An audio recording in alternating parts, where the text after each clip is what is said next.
The international break is coming to an end, and Premier League action returns this weekend with Man City hosting Chelsea, while league leaders Liverpool travel away to Crystal Palace. As such, it's time for another instalment of the Q&A series, and here's a look at some of the questions that have been sent in ahead of Gameweek 13. KnutFPL asks, Mount out, Pulisic in. There's no denying that Pulisic is looking like a great option right now. He's made starts in each of the last 3 game weeks, picking up 5 goals in the process. No player has fired as many as his 12 shots inside the box or his 10 efforts on target during that period. The concern though is whether or not he can sustain those kind of numbers long term, and whether he can completely nail down a starting place in the same way Mason Mount seems to have. A few weeks ago we saw Hudson-Odoi impress, only for him to then be rotated out of the side a few matches later. Mount has started every game this campaign, even shaking off an injury problem on a couple of occasions, and Gameweek 12 was the first time all season that he's gone 2 consecutive games without an FPL return. So for me, although Pulisic is in great form right now, and could perhaps be a differential option to have alongside Mount, I wouldn't be losing the Englishman for him just yet. Daud asks, best midfielder under 7 million.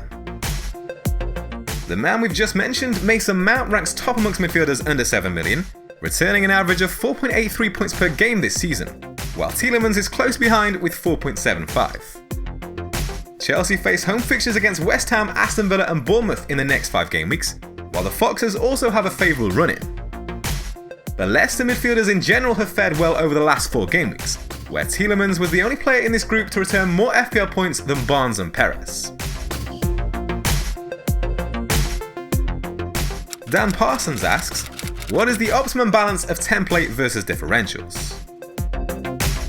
My focus tends to be more on anticipating where the template could go in future game weeks, rather than specifically looking at ownership.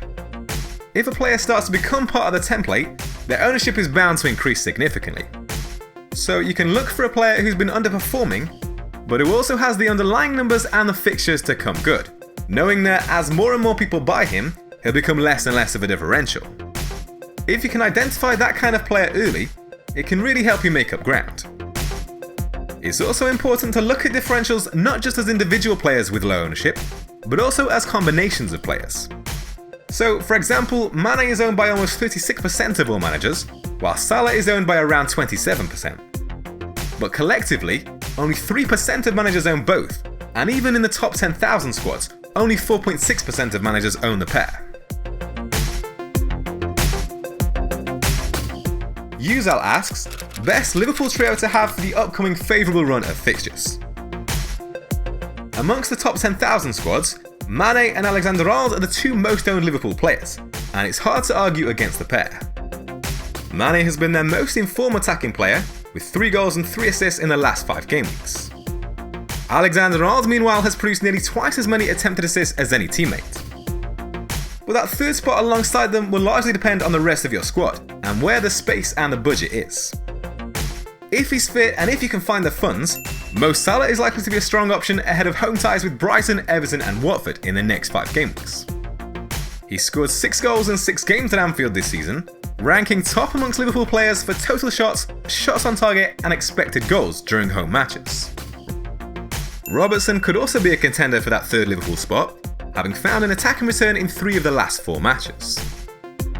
This could be more of a move to consider for those playing 4 at the back, given the amount of in-form and good value budget defenders on offer this season, with the likes of Soyuncu, Tomori and Lundstram. And finally, although he's far from his best form right now, don't rule out Roberto Firmino as a differential 3rd Liverpool pick. No teammate has fired more than his 32 shots inside the box this season, while only Alexander-Arnold has created more big chances than his 7. He's failed to find a return in the last 6 game weeks, but figures of 2.13 expected goals and 1.52 expected assists in that time suggest he's been somewhat unfortunate. Chris Alexander asks, plans for Gameweek 18. As most of you will already know, West Ham vs Liverpool has been postponed, causing a blank game week for players from those teams in Gameweek 18. West Ham haven't been in the best of form anyway, and face 3 of last season's top 6 teams in the next 4 game weeks, so now looks to be a good time to start moving out any of their assets if you own them. As for Liverpool players, I suggest planning to bench one of them in Gameweek 18, selling any remaining players from the side that week. If you own one of the fullbacks, Robertson or Alexander-Arnold, it should be easy enough to field 3 of your other 4 defenders that week. The Reds have 6 fairly tricky fixtures in the games that follow their blank game week, taking on Man United, Spurs, Leicester and the likes of Wolves and Sheffield United. So this could be a good time to make the switch from Salah or Mane back to Sterling or De Bruyne, or from Firmino back to Callum Wilson. And the final question for this episode comes from Gamers Addict. Best forward option outside of Abraham and Vardy? Over the last 6 game weeks, Jimenez stands out amongst forwards aside from the 2 players already mentioned. The 28-year-old has returned 3 goals and 2 assists over that spell, to produce an average of 6.5 points per game. No forward provided more than his 11 attempted assists during that period, while only Rashford could match his total of 3 big chances created. The United forward has 3 goals and 1 assist in the last 4 game weeks, ranking top for expected goals over that period. His total of 8 shots on target could only be bettered by Vardy and Pulisic, while only Wood was afforded more than his 6 big chances.